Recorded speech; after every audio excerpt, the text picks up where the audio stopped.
خدنا الكاس بالحكم اليوناني. انت بتتكلم في ايه؟ هتلاقي كمان محرم شريك ممدوح عباس رئيس البنك اليوناني هنا في مصر. عيب يا جماعه. نادي الزمالك ما بيعرفش يشتري زمم. ايه نسوان؟ نادي الزمالك ما بيعرفش يعمل الألاعيب اللي تخليه يكسب بطولة أو ياخد لقب بأساليب مشينة. ايه نسوان؟ ولكن الرد جاء على لسان الزملكاويه نفسهم: مرتضى منصور، حسين لبيب، هاني زاده، ابراهيم عبد الله، فاروق جعفر، رضا عبد العال.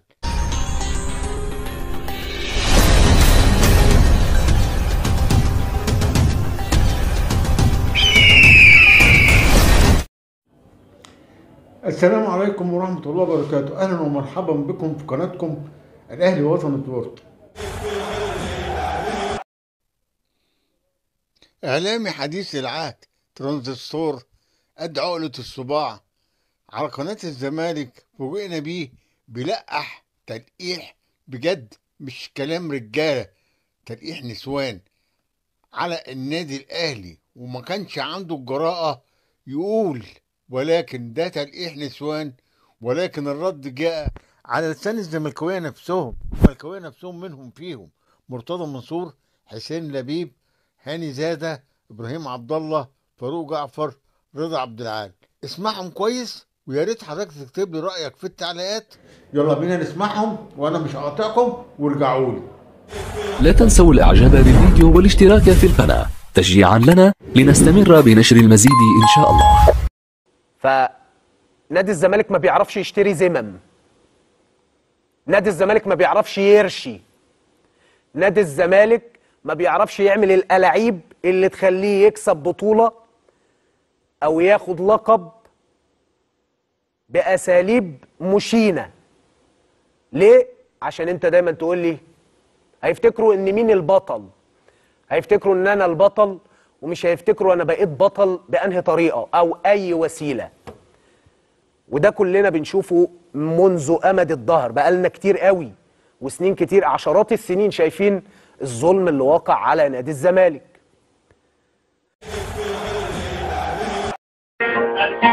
يا سافلا يا حقيرا، يا سافلا يا حقيرا، يا وضيعا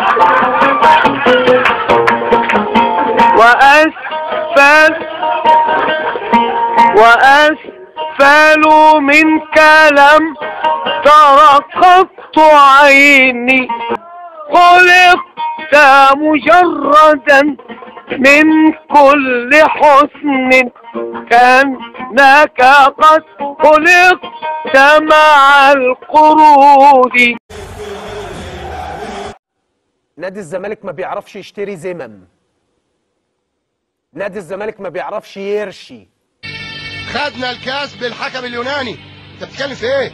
هتلاقي كمان محرم شريك ممدوح عباس رئيس البنك اليوناني هنا في مصر. عيب يا جماعه. نادي الزمالك ما بيعرفش يشتري زمم. نادي الزمالك ما بيعرفش يرشي. زمان كان يجيبوا الحكام في البطولات الافريقيه لينا والانديه تانية، مش احنا بس، ونقعد مع الحكم، وانا كنت بقعد مع الحكم ككابتن. الحكم يقول لي عايز ضربه جزاء ولا تطرد لعيب، ومعايا الاداره ومعايا مدير الكوره ومعايا مدير اداري قاعدين معايا، اختار ايه؟ لا استنى، مش فاهم دي يعني حكم يقعد معاك، انا يقعد معاك بس. زمان الحكام الافارقه كانوا بيجوا يقعدوا معانا قبل المباراه، احنا عايزين ايه؟ انت بتتكلم جد يا كابتن؟ خلاص بقى. انت بتقول يا كابتن تقول حاجه صعبه جدا يا كابتن. والله صح، بتكلم بجد. الحكام الافارقه ده بيجوا النادي الزمالك؟ مش احنا بس، احنا وانديه ثانيه كانوا الحكم اول ما يجي عايز يروح بورسعيد، اسمع بس، اسال بتوع بورسعيد، عايزين يروحوا بورسعيد يعمل شوبينج، ماشي، وبعدين ينزل عايز حاجات ثانيه يشتريها من القاهره، ماشي، مش عارف عايز ايه، حاضر ماشي اهو، كويس تمام. فيجي بقى تيجي الاجتماع اللي هو بتاع المباراه، الاجتماع الفني، فانا بقى بصفتي لكابتن النادي فكنت بقعد فهو الحكم يقول لي مباراه مثلا في مصر فيها مثلا 50 60 70 80 الف متفرج بيتفرجوا، فانا بقعد اتكلم مع الحكم، يقول انتوا لو عايزين ضربه جزاء نديكم ضربه جزاء مش عارف ايه، بس ما يبقى يعدي ربع ساعه الاولانيه، ما بقاش من بدري كده يعني. فهم يقولوا بضربه جزاء، انا كنت اقول له لا. انا منبهر والله مش احنا، مش الزمالك بس، انا مندهش، مش الزمالك بس. انت كابتن بتتكلم كلام في منتهى الخطوره. خطوره ايه؟ مش دي حقيقه. نادي الزمالك ما بيعرفش يشتري زمم. نادي الزمالك ما بيعرفش يرشي. انت بتتكلمني عن ماتش اللعيبه زي ما انت شايف مرتبكه خلاص، وبعدين ما انت عارف الحكام بتوع افريقيا لازم يحصل معاهم مواقف معينه، واخد بالك؟ النهارده ليك 3 ضربات جزاء مش هحسب لك. هو انت عملت لي ايه؟ قدم السبت اقدم لك الحد والاثنين والثلاث، كلنا عارفين الكلام ده. نادي الزمالك ما بيعرفش يعمل الألاعيب اللي تخليه يكسب بطولة أو ياخد لقب بأساليب مشينة بجد. والزمالك والله، والزمالك في فترة كده كان في حكم لا داعي لاسمه واحنا في الزمالك هو كان زملكاوي كان يجي يزعق لك مثلا ويتنرفز عليك ويقول لك ايه اقع في ال 18، يعمل نفسه ان هو بيتخانق معاك والكلام ده، ولو اتكلمت تاني هطلع لك انذار، قول تعالى اقف والله اقف تقف يقول لك ايه خش ال 18 ارمي نفسك، فاهم؟ نهار اسود. اتفقنا ولا ما اتفقناش؟ اتفقنا.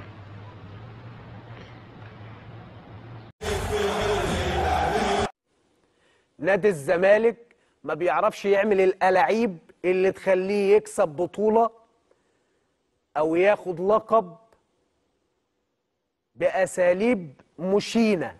إدارة الكورة بصفة عامة، إدارة كرة القدم بصفة عامة في مصر، يعني عايز أنقي الكلمة اللي هي تكون شوية لطيفة، يعني ما بتنتجش، لا تنتج دوري تنافسي. يعني ايه؟ يعني انت بتبقى داخل الدوري من اول الدوري عارف هو الفرقه مين اللي هتكسب، مش لان هي فرقه كويسه او مش هقول ان هي فرقه وحشه، ولكن انت عارف ان في الاخر هيبقى في الدور الثاني عندك مش اقل من 30 بونت مرحلين لفرقه بعينها عشان المؤجلات، وفي الاخر بتبقى خلاص الجاب في الترتيب وسعت، اللي عارف ان هي التنافس ده غالبا بيكون. هل حضرتك كنت عارف انه الزمالك هيفوز ببطولة الدوري 2 ورا بعض؟ انا كنت في المجلس ساعتها. طيب. وعلى الهوا في شهر مارس قلت احنا ابطال الدوري السنة دي. طيب ده معناه انه كان حد حاجز لك مكانك في الدوري؟ لا، ما كانش حد حاجز لي مكاني في الدوري، بس احنا عملنا حاجة نقاط. ده الدوري مش تنافسي؟ لا، كلام جميل جدا اللي انت قلته. احنا عملنا حاجة، احنا يعني وهقولها بصراحة، ولو هتفتكر انا عملت معاك اكتر من مداخلة كنا بنضغط فيها نفس الضغط الاعلامي على الحكام. انا بتكلم بصراحة، انا كنت بخدم على نادي الزمالك كتير جدا في منطقة الجيزة جدا، وياما شلت بلاوي سودا وياما شلت تقرير حكام، واقول بصراحة يعني، وياما كنت اجيب الحكم عشان خاطري ما تشطبش الكابتن فلان، ما تشطبش عملت اللي محدش عمله. بس بكلمك بصراحه يعني، باستثناء الموضوع بتاع جده، لان جده كان من حق النادي الاهلي. نادي الزمالك ما بيعرفش يعمل الألاعيب اللي تخليه يكسب بطولة أو ياخد لقب بأساليب مشينة. عاتقنا وبالاتفاق مع مستر كارتيرون اخذنا على عاتقنا ان احنا هنلعب مباريات ورا بعض، وكان النادي الاهلي ما عندوش لعب لاشتراكه في بطولات افريقيا. اما وافقنا الاتحاد الكوره وافقنا على شرط، مش شرط يعني، خلينا نقول على اتفاق ان هو الاهلي زي ما انا لعبت مجموعه مباريات ورا بعض الاهلي يلعب مباريات ورا بعض. واتفقت مع مستر كارتيرون على حاجتين، قلت له احنا ما هنعمل كده بقينا فارقين 10 12 بونت عن الاهلي، which هيخلي الاهلي يلعب وهو متعصب ومضغوط، وفي نفس الوقت اخد انا الفتره دي اعمل لك معسكر يا مستر كارتيرون في اسكندريه لمده 20 يوم، اللي هي تعمل بوندنج او يعني تبقى انت واللعيبه مع بعض والدنيا كده. طيب دي فرقت جامد جدا جدا في بطوله نادي الزمالك ما بيعرفش يعمل الألاعيب اللي تخليه يكسب بطولة أو ياخد لقب بأساليب مشينة. طب احكي حصل ايه في اجتماع اتحاد الكوره من لجنه الحكام؟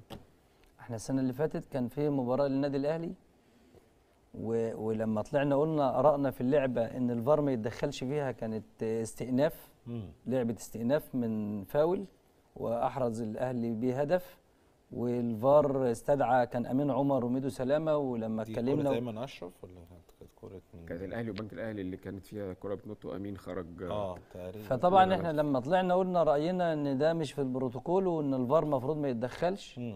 طبعا الناس طلعت هجمتنا المسؤوله ساعتها وقال لك لا ده الناس دي ما بتعرفش، ده روح البروتوكول. ما فيش حاجه اسمها روح البروتوكول. اولا البروتوكول ملوش روح، ده الحاجه الوحيده اللي ما فيش فيها روح. نادي الزمالك ما بيعرفش يعمل الألاعيب اللي تخليه يكسب بطولة أو ياخد لقب بأساليب مشينة. بص هقول لك حاجه. ايوه عشان انا برضه اتكلم في الموضوع. انا يعني اجزم او يعني خلي بالك انا ما سالتكش، انا والله كنت هسال سؤال تاني. اقول شفت؟ لا خلاص احنا عايزين نسمع وانت خلاص بدات. انا بس انا حبيت اثبت حاجه يعني 100% مفيش مدرب هيقول للعيبه ما تلعبش كويس طبعا. وانا اعرف والله يعني اعرف ان اللعيبه كلها نازله الماتش. احنا يا جماعه مش مفيش موضوع النسيب والكلام الفارغ ده طبعا. لكن انا هقول لك حاجه يعني حاجه من جمهور الزمالك، يعني غصب عنك انت كواحد بني ادم مش هتبقى عايز واحد بينافسك هياخد دوري. ده شعور اللعيبه ممكن، فمش هتلاقي نفسك بتموت نفسك، هتلعب لكن مش هتقتل نفسك. صح. في ناس يقول لك طب الاطراف اللي كانت شغاله في ماتش الزمالك والاهلي مش شغاله ليه في الاسماعيلي؟ ان ماتش الاهلي ده حال ده انت بتلعبه، يعني الاهلي مش زي اي ماتش. صح. ثانيا هقول لك حاجه، لكن مش انا شايف ان اللعيبه مش يعني ايه الدافع بالنسبه لها؟ هيقول لك الضمير، الضمير وكل حاجه، لكن ايه الدافع الحقيقي بجد كلاعب ان انا هموت نفسي عشان الاهلي ياخد؟ انا بتكلم بصراحه على فكره، مش صح. لازم اقعد انمق لكن ايه اللي يخليني انا اموت نفسي عشان المنافس اللي انا بيني وبينه بعد طول عمري اغيظ واحد صاحبي انت خدت كام بطوله؟ ايه اللي يخليني اموت نفسي عشان هو اللي ياخد الدوري؟ وده كلنا بنشوفه منذ أمد الدهر، بقالنا كتير قوي وسنين كتير، عشرات السنين شايفين الظلم اللي واقع على نادي الزمالك.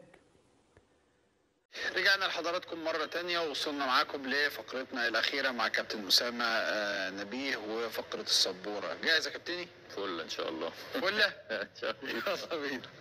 مسؤول كبير بالنادي ضحى بأحمد عيد وأحمد محمود من أجل ضم نجله من وادي دجلة، نعم أم لا؟ نعم. نعم؟ نعم. مش عايز تقول مين؟ هو عارف نفسه يا عم، لما اديله عقد وعم تعمل له عقد اكبر من العقود اللي موجوده. اتكلم بجد؟ وما تأيدش. ما تأيدش عشان مشكله القيد. طب انت راجل مسؤول. وعارف ان انت عندك ايقاف قيد. تروح تجيب ابنك تعمل له عقد، طلع له 2 في نفس المركز، 2 منتخبات، احمد عيد في المنتخب الاولمبي واحمد محمود في المنتخب 2003 مع الكابتن محمود جابر. خرجهم اعراض وتمرن ابنك في الدرجه الاولى. دي طابونه. ياه طبعا هو عارف نفسه. لا تنسوا الاعجاب بالفيديو والاشتراك في القناه تشجيعا لنا لنستمر بنشر المزيد ان شاء الله. اشكر حضراتكم بطيب صحبتكم وحسن استماعكم، وارجو من حضراتكم اذا ما كنتش اشتركت في القناه تشترك في القناه وتفعل زر الجرس، وفضلا وليس امرا تعمل لايك للفيديو ده عشان يوصل لكل المشتركين معانا، وشكرا. السلام عليكم ورحمه الله وبركاته.